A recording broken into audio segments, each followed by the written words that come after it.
Para hadirin, para jamaah yang dimuliakan Allah Subhanahu wa taala. Alhamdulillah,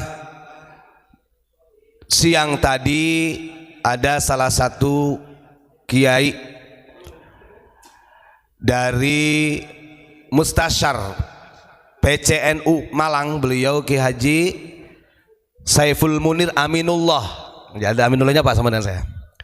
Beliau 2 mobil datang ke sini bertabayun berklarifikasi keterkaitan viralnya tentang pondok unik. Nah, ini kalau orang yang alim, orang itu berilmu, datang ke pondok bagus, alhamdulillah. Dan kita ngobrol panjang lebar keterkaitan legalitasnya pesantren. Kemudian ngobrol tentang jenjang pendidikan klasikalnya, diniyahnya seperti apa, mata pelajarannya seperti apa.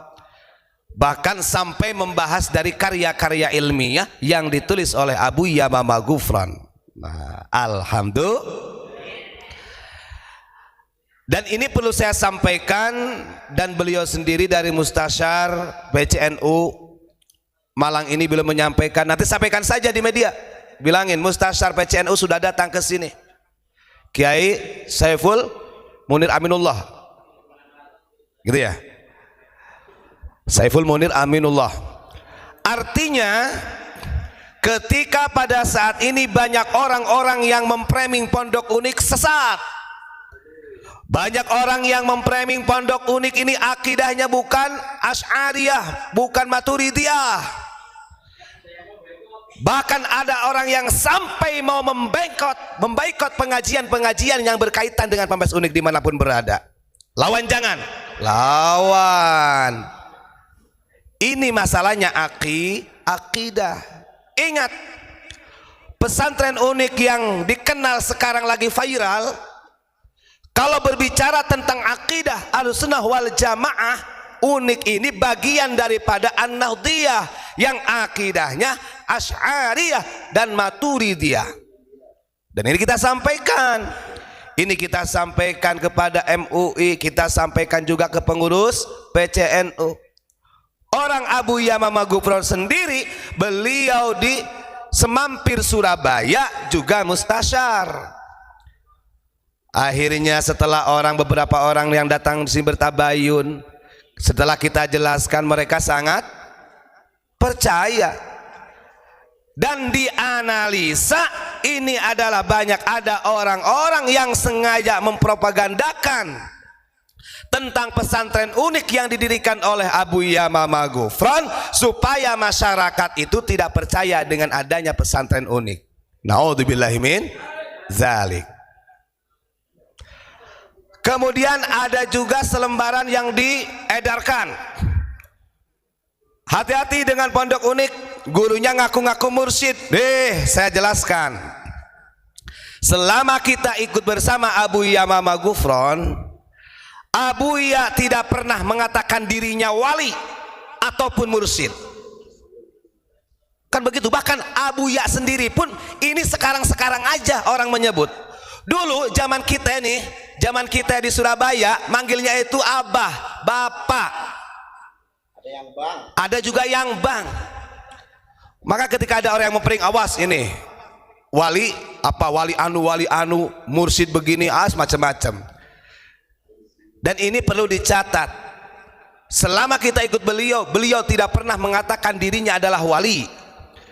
Beliau tidak pernah mengatakan dirinya sebagai mursyid.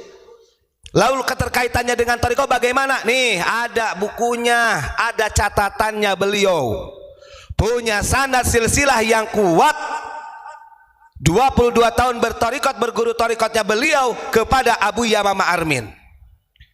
Dan itu disahkan oleh keluarganya Abu Yamamah Armin yang ada di Cibuntu, sehingga peninggalan daripada Abu Yamamah Armin ditaruh di sini. Makanya main dong ke pesantren biar tahu.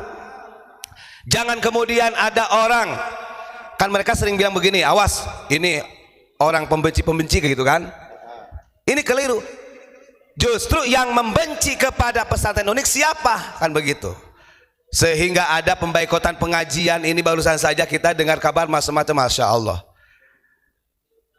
Nah, ketika ada orang-orang yang seperti ini ajaran Abu Yamamah Gufron. Hebatnya beliau, gak usah dilawan, kata beliau, didoakan saja walaupun sudah keterlaluan.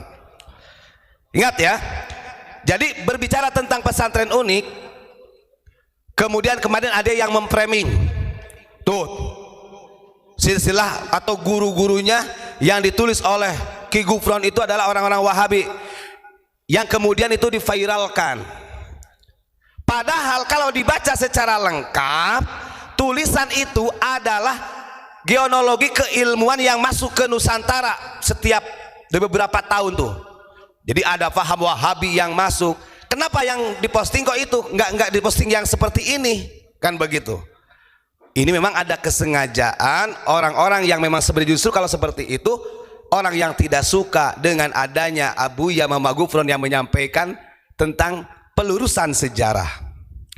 Ingat, sampai kapanpun Pondok Pesantren Unik pimpinan daripada Abu Yamamah Gufron tetap akan meluruskan sejarah ini karena masa depannya masih panjang.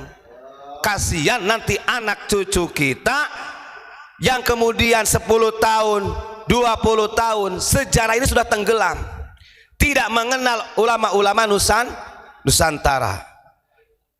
Nah, seperti yang tadi dibacakan oleh Gus Ilyas, ini penting pengenalan ulama-ulama Nusantara. Terus berkaitan dengan masalah thariqah, Abu Yamamah Gufron mengambil sanad thariqah Qadiriyah wan Naqsyabandiyah ini muktabar, walaupun tidak tercatat, mungkin di Jatman tidak tercatat Abu ya, karena jujur saja dari berdirinya Pondok Pesantren Unik tahun 99 tanggal 9 Januari, baru di tahun 2024 inilah beliau berani mentalkin dan mengijazahkan membaiat thariqah Qadiriyah wan Naqsyabandiyah. Terus kemudian Abu Yamamah Gufron beliau mengambil sanad tekian ini dari Kiai Haji Muhammad Hasan Armin Cibuntu Pandeglang Banten. Terus kemudian Kiai Haji Hasan Armin mengambil dari Kiai Haji Ahmad Asnawi Caringin Labuan Banten. Kiai Haji Asnawi Caringin mengambil dari Syekh Abdul Karim Banten.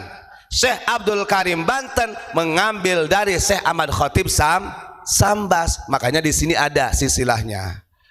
Nah, ini kita akan lebih salut ketika hal-hal yang viral sekarang dibicarakan orang banyak tentang pesantren unik, kemudian mereka datang ke pesantren bertabayun, bener gak ajarannya menyimpang dari amaliyah an-nahdiyah, tidak, Qurannya berbeda apa tidak, sholatnya sama atau tidak, begitu.